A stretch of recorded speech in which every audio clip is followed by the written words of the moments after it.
National command and operation centre کے تازہ ترین اعداد و شمار کے مطابق گزشتہ 24 گھنٹوں کے دوران 4007 نئے کیسز رپورٹ ہوئے۔ پنجاب میں 3,33,057، سندھ میں 3,06,707، خیبر پختونخوا میں 1,29,013، بلوچستان میں 24,413، گلگت بلتستان میں 5,471، اسلام آباد میں 80,156، جبکہ آزاد کشمیر میں 18,651 کیسز رپورٹ ہوئے۔ ملک بھر میں اب تک 1,27,17,235 افراد کے ٹیسٹ کیے گئے۔ گزشتہ 24 گھنٹوں کے دوران 62,238 نئے ٹیسٹ کیے گئے۔ اب تک 8,13,855 مریض صحت یاب ہو چکے ہیں، جبکہ 4,412 مریضوں کی حالت تشویشناک ہے۔ پاکستان میں کورونا سے ایک دن میں 88 افراد جاں بحق ہوئے، جس کے بعد وائرس سے مرنے والوں کی تعداد 20,177 ہو گئی۔ پنجاب میں 9,739، سندھ میں 4,891، خیبر پختونخوا میں 3,900، اسلام آباد میں 744، بلوچستان میں 270، گلگت بلتستان میں 107 اور آزاد کشمیر میں 526 مریض جان سے ہاتھ دھو بیٹھے۔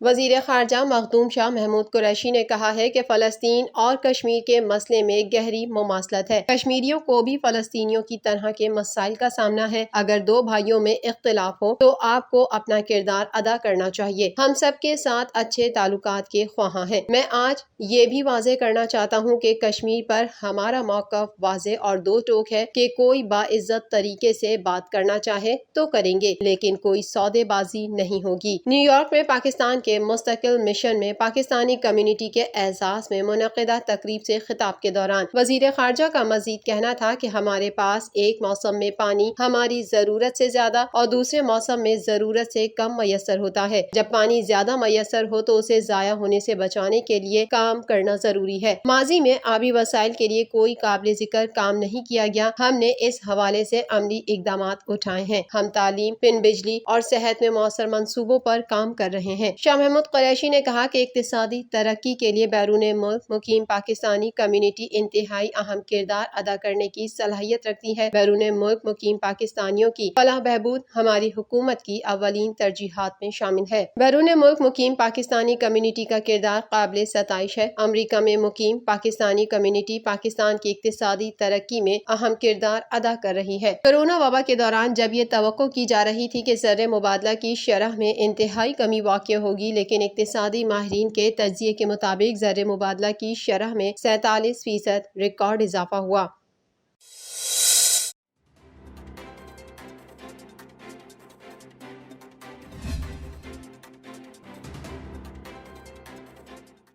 حکومت پاکستان نے ملک بھر میں بجلی بم گرا دیا۔ وفاقی کابینہ نے سرکولیشن سمری کے ذریعے بجلی 3 مختلف سہ ماہی ایڈجسٹمنٹس کی مد میں مہنگی کرنے کی منظوری دی ہے۔ مالی سال 2020 کی چوتھی سہ ماہی کی مد میں بجلی 82 پیسے فی یونٹ مہنگی کرنے کا امکان ہے، جبکہ رواں مالی سال کی پہلی دوسری سہ ماہی ایڈجسٹمنٹس کی مد میں بجلی 90 پیسے فی یونٹ مہنگی ہو سکتی ہے۔ بجلی کی قیمتوں میں اضافے کا اطلاق اکتوبر 2021 سے کیا جائے گا۔ وزیر توانائی حماد اظہر نے کہا ہے کہ سہ ماہی ٹیرف ایڈجسٹمنٹ اکتوبر میں ختم ہو رہا ہے۔ نئے ٹیرف ایڈجسٹمنٹ کے نفاذ سے بجلی کی قیمت میں 8 پیسے فی یونٹ اضافہ ہوگا۔ دوسری جانب ترجمان پاور ڈویژن نے کہا ہے کہ وفاقی کابینہ نے وزارت بجلی کو ہدایت کی ہے کہ نیپرا کی جانب سے بجلی کی قیمت بڑھانے کے فیصلے پر نظر ثانی درخواست کی جائے تاکہ بجلی کی قیمت برقرار رہے اور نئے سہ ماہی ٹیرف کے اطلاق کے بعد اکتوبر میں صرف 8 پیسے کا اضافہ ہو۔ ترجمان پاور ڈویژن کے مطابق وزارت توانائی نے وفاقی کابینہ کی ہدایت پر نظر ثانی درخواست نیپرا میں جمع کروا دی ہے۔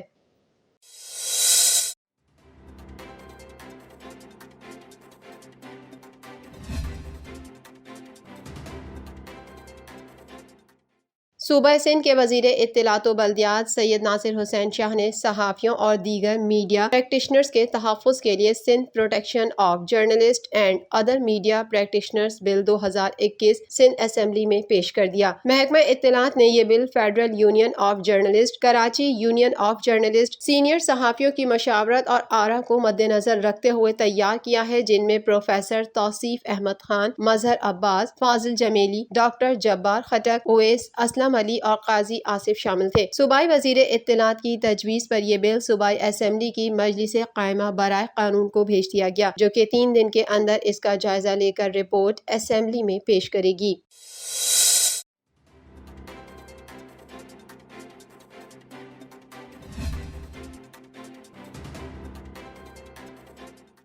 پاکستان پیپلز پارٹی کے چیئرمین بلاول بھٹو زرداری نے کہا ہے کہ پی ٹی آئی حکومت کی جانب سے معاشی ترقی کے دعووں کو مسترد کرتے ہوئے کہا کہ پی ٹی آئی حکومت معاشی ترقی کے جھوٹے دعوے کر کے پاکستان کے عوام کے زخموں پر نمک چھڑک رہی ہے۔ عوام کو مہنگائی کے رحم و کرم پر چھوڑ کر غربت کی لکیر سے نیچے دھکیلنے والوں کو معاشی ترقی کے جھوٹے دعوے کرتے ہوئے شرم آنا چاہیے۔ بلاول بھٹو زرداری نے کہا کہ جب سے خیبر پختونخوا میں پی ٹی آئی حکومت آئی ہے، صوبے میں 8.9% اضافے کے بعد شرح غربت 27% پر پہنچ چکی ہے، جبکہ سندھ میں پی پی کی حکومت میں نہ صرف شرح غربت میں 7.6% کی کمی ہوئی بلکہ صوبے کی فیکس آمدنی بھی ملک بھر میں سب سے زیادہ ہو چکی ہے۔ ایک جانب ملک میں غربت کی شرح میں اضافہ ہو رہا ہے اور دوسری جانب عمران خان بزرگ ریٹائرڈ ملازمین کی پینشن پر بھی ٹیکس لگانا چاہتے ہیں۔ چیئرمین پیپلز پارٹی کا کہنا تھا کہ اگلے بجٹ میں بزرگ ریٹائرڈ ملازمین سے پینشن پر 10% ٹیکس وصول کرنے کے عمران خان کے منصوبے کو مسترد کرتے ہیں۔ پاکستان پیپلز پارٹی عمران خان کی عوام دشمن پالیسیوں کا ہر فورم پر مقابلہ کرے گی۔ عمران خان کو آزمانے والوں نے پاکستان کے عوام کو ایک بدترین آزمائش میں مبتلا کر دیا ہے، جبکہ ملک میں غیر معمولی معاشی تباہی پھیلانے والے عمران خان کا کوئی سیاسی مستقبل نہیں۔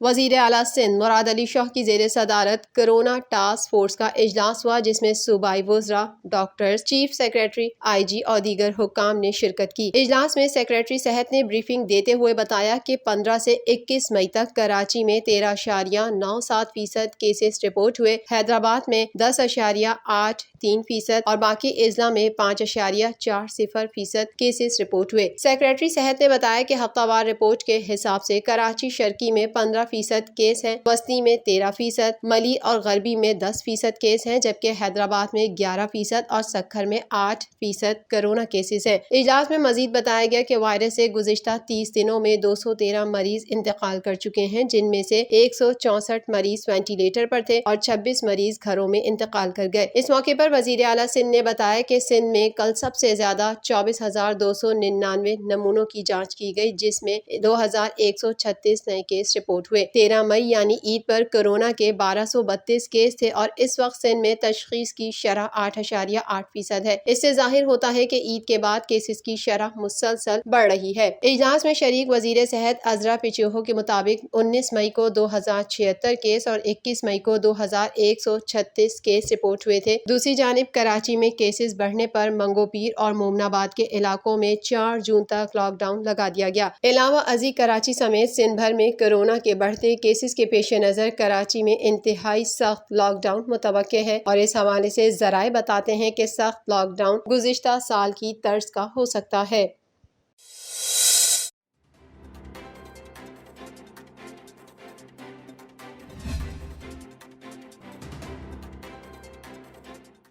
شہر میں بجلی کے بریک ڈاؤن کے بعد مختلف علاقوں میں بجلی غائب ہو گئی۔ کراچی میں بجلی کے بڑے بریک ڈاؤن کے نتیجے میں شہر کے مختلف مقامات پر 6 گھنٹے مسلسل بجلی غائب رہی۔ سخت گرمی میں بجلی کی بندش سے شہری پریشان ہو گئے۔ ہائی ٹینشن لائن ٹرپ کرنے کے باعث کراچی کے متعدد علاقوں کو بجلی کی فراہمی معطل ہوئی۔ الیکٹرک حکام کے مطابق ہائی ٹینشن لائن ٹرپ ہونے سے 25 گرڈ اسٹیشن متاثر ہوئے اور new Karachi, Gulshan Iqbal, Liaquatabad, buffer zone, Shadman town, north Karachi, Surjani town, F B area, north Nazimabad, Gulistan Johar, Manzoor colony, P E C H S, Gulistan Johar, Malir, Nazimabad, Korangi, Kharadar, Saddar, Burns road, Shah Latif town, D H A phase 2 اور scheme 33 میں بجلی کی فراہمی بند ہو گئی۔ دوسری جانب ترجمان وزارت توانائی نے بیان جاری کیا ہے، جس میں کہا گیا ہے کہ کراچی کو بجلی سپلائی کرنے والی این کے آئی بلدیہ 1 اور 2 ٹرانسمیشن لائن میں ٹرپنگ کی وجہ سے بجلی فراہمی متاثر ہوئی۔ باقی ملک کا پورا سسٹم اس وقت بالکل نارمل ہے۔ این ٹی ڈی سی اور کراچی الیکٹرک کے اہلکار بجلی بحالی میں مصروف ہیں۔ ٹرپنگ کی وجوہات کی بھی تحقیقات کی جا رہی ہے۔